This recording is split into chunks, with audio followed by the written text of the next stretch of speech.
Welcome back to the State Farm Analyst Zone, and I'm going to go ahead and take a look at Suning's Infernal Soul fight. Now, this was probably the turning point or the nail in the coffin. I know that that game was very heavy back and forth, but it felt like this one was really the deciding factor in the game, so we have to establish some ground rules here. First and foremost, we already talked about Damwon's compositions and how they play everyone's style, and they seem to craft compositions to counteract their opponents. They went for a very stock standard, 100% play wins win rate in the Orianna Graves and Orianna team fight composition, which meant that this game was going to come down to team fights and that Damwon were going to challenge Suning where Suning have been strongest. Now, during the cast, they talked about how Suning really failed these team fights, so we're going to go ahead and look at what went wrong this one. First and foremost, the thing that's very important is that Suning have control over the bot side lane here. And the fact is that Suning will often actually enter dragon fights from that bot side as opposed to contesting on mid lane, which is also very important in this composition because it's hard to contest the mid lane pressure when you have snap potential like an Ashe arrow. Suning then move from bot side and split their team immediately. Already, we can see that Angel and Sword are on the bottom side. I should actually use a larger circle here. Sorry, guys. Oh yeah, that one feels good. And Bin is actually on the top side. Now, obviously, Bin's responsibility in this team fight is to try to find a flank. But one of the issues is that Azir is actually at 2 core items right now. 2 core items on Azir, 2 core items on Ezreal, 2 core items on Wukong. Suning are incredibly strong, but they need to execute this team fight correctly. Bin is going to go ahead and get caught out by Beryl, thinks that he can burst the Pantheon. Haha, surprise, Pantheon, super tanky here, and gets out the Wukong ultimate on a single target. That is not going to feel bad or feel good for your cooldowns. Meanwhile, let's go ahead and check out about where Azir is. It's really helpful there, isn't he? It's really doing a lot of damage. Just nailing that one right there. One ultimate down. Bin is going to be taken out of the fight. Angel is still going on a really long trek here. Even got slowed down by the Grave smoke screen there. He finally gets to the fight. Azir! He finally hit someone. He's actually doing damage.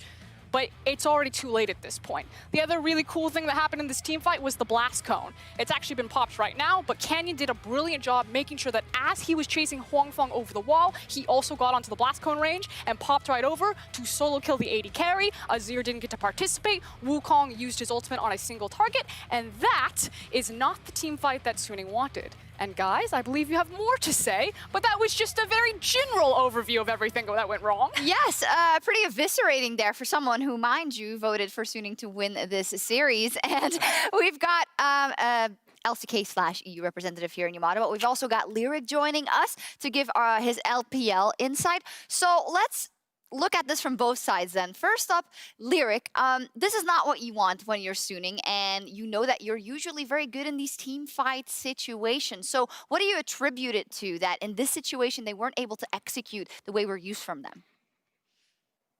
First of all, it was a bit weird, like going back to the draft. I feel like we went all the way back to Spring Split with Wukong, Azir, and Ezreal.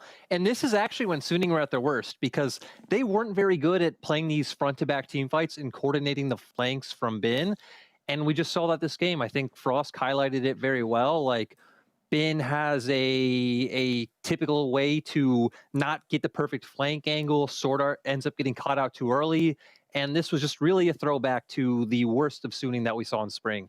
For Damwon, though, it looked pretty good in the beginning. They got all the dragons, of course. They had all the pressure. They got this dragon as well. And you talked a lot about preciseness from the side of Damwon. So how did they score in that regard in this game specifically? I think everything was pretty straightforward and clear-cut for them. I think there was the kill from Nuguri on top where he just didn't need to die, which was a mistake. I think their draft was in a place where they're going to scale, and I think just as Froskuren mentioned, that 4th dragon was where Suning could potentially make a difference, but they mis-executed. I think in a world where Suning prepared for that fab better, maybe this game would have looked different because that Infernal Soul carried Damwon through some of the mistakes they did later on in the game where they, for example, got caught out in the bottom side. Yeah, you wanted to look at that bot lane play specifically where Suning recognized that they were able to catch out Damwon, and this is not usually something you see from Damwon's side, Yamato. So this is very strange because we talk about the precision. We have Ashe in the top lane with no TP. They're forcing on the bottom side, and this is perfect. There's a Shen ultimate, Leona Ezreal are on mid lane already, and Ashe is trying to trek her way. Sure, she can shoot an arrow, but that's going to miss, and nothing's going to come out of it. Bin walks away with low HP. Nuguri is just an Ornn. Sure, he has an Infernal Soul, but it just doesn't matter in this situation. Damwon get caught out, and Ashe has nothing to provide in this situation. And this is a very uncharacteristic mistake that Damwon did. And if Suning can keep punishing in this fashion and maybe start out earlier in the game to force these situations, maybe we'll have a more intense series. Yeah, that's what I'm trying to get at here. And Lyric, as we pull up the picks and bans to look ahead to game 2, where now Suning will stay on the red side, you said a lot of reverting back to old habits that we saw in the LPL out of Suning. But we did still see a very competitive game after the moments we just looked at. Damwon did have to fight for their victory. So what did you see in this game, and what adaptations do you think Suning can make in draft to be better equipped for game 2? I'd still love to see Suning get on a composition that can control the pace of the game, has more tools to make proactive plays early, because I think we've seen from Damwon that they're just, when you let Damwon play their own game, they are still a bit too clean. Sure, there were a few mistakes, but if I'm Suning, I don't want to bank on Damwon making mistakes if they get control on those objectives, if they can get on the map first, control vision. So I'd like to see them get away from the Azir, get away from the Ezreal. Sure, maybe the Jhin got banned out, but Hwanfeng is a great Ashe player as well. He could have picked that one up himself and have more tools to control the tempo.